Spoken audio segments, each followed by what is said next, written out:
से पहले, जब कायनात खामोश थी। कुन।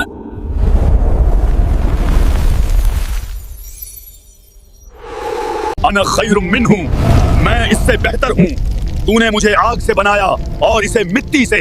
मैं तेरी मखलूक को बहका कर रहूंगा। और आज हमारे दिलों में जारी है।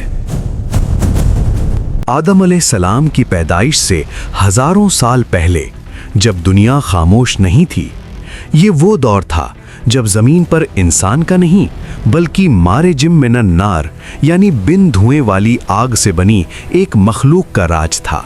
हमारा ख्याल है कि हम पहले हैं, नहीं, हमसे पहले यहाँ अजीम शहर थे, ऊंची टेक्नोलॉजी थी और एक ऐसी सल्तनत थी जिसने क़यामत तक राज करने की कसम खाई थी।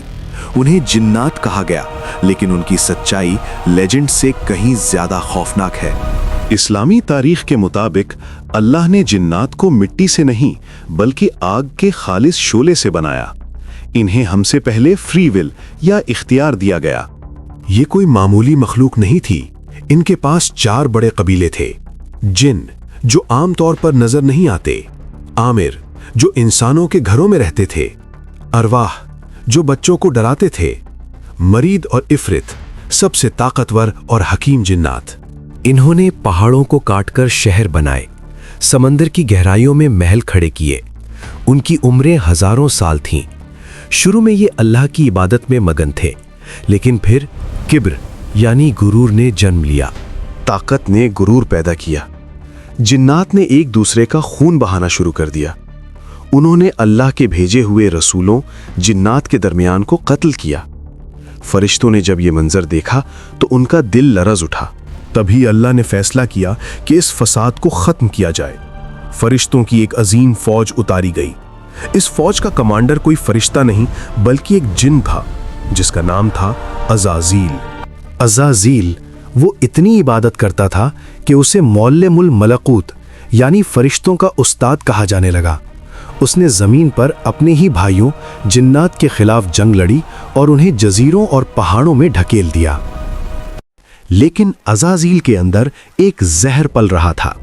उसे लगने लगा कि वही इस कायनात का सबसे अफजल यानी सुप्रीम हिस्सा है। तभी अर्शे इलाही से एक नया ऐलान हुआ, मैं जमीन पर एक खलीफा बनाने वाला हूं। हर कोने से मिट्टी जमा करो ताकि आदम की तख्लीक मुकम्मल हो। अल्लाह ने फरिश्तों को हुक्म दिया कि जमीन के हर कोने से मिट्टी जमा की जाए। इसीलिए आज कोई इंसान गोरा है, कोई काला, कोई नरम दिल है तो कोई सख्त, क्योंकि हम अलग अलग मिट्टी का मिश्रण है। जब आदम अलैहिस्सलाम का जिस्म तैयार हुआ तो वो 40 साल तक खाली पड़ा रहा।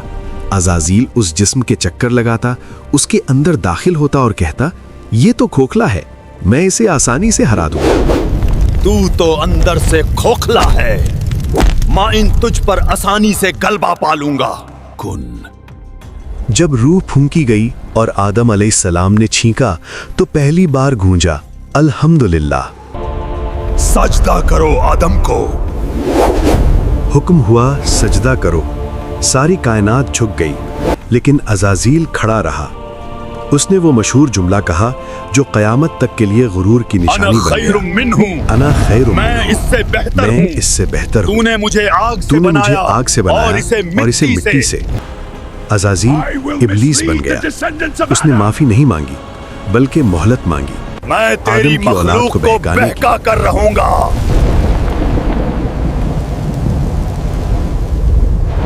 जन्नत से निकाले जाने के बाद आदम और हवा जमीन पर उतारे गए। ये सजा नहीं थी, ये एक मिशन था। इब्लीस ने सोचा था वो जीत गया, लेकिन उसे नहीं पता था कि इंसान के पास एक ऐसी ताकत है जो जिन्नात के पास नहीं थी। तौबा, रिपेंटेंस। दुनिया की पहली सुबह हुई। आदम अलैहिस्सलाम ने हल चलाना सीखा, हव्वा अलैहिस्सलाम ने घर संभाला और शुरू हुई वो जंग जो आज आपके और मेरे दिल के अंदर चल रही है। दोस्तों, जिन्नात की वो अजीम सल्तनत सिर्फ इसलिए तबाह हुई क्योंकि उन्होंने ताकत को गुरूर बना लिया था। आज हम इंसान भी उसी रास्ते पर हैं। टेक्नोलॉजी है, बड़े शहर हैं, लेकिन क्या सुकून है? इब्लीस आज भी वहीं है, उसी पुरानी दुश्मनी को निभा रहा है। लेकिन याद रखिए, हमारा बाप आदम गिरकर उठना जानता था। अगर आपको ये इस्लामिक हिस्ट्री का पहला चैप्टर पसंद आया तो कमेंट में सुभान अल्लाह जरूर लिखें और अगले पार्ट के लिए सब्सक्राइब करें, जहां हम हाबील और काबील की दास्तान सुनाएंगे।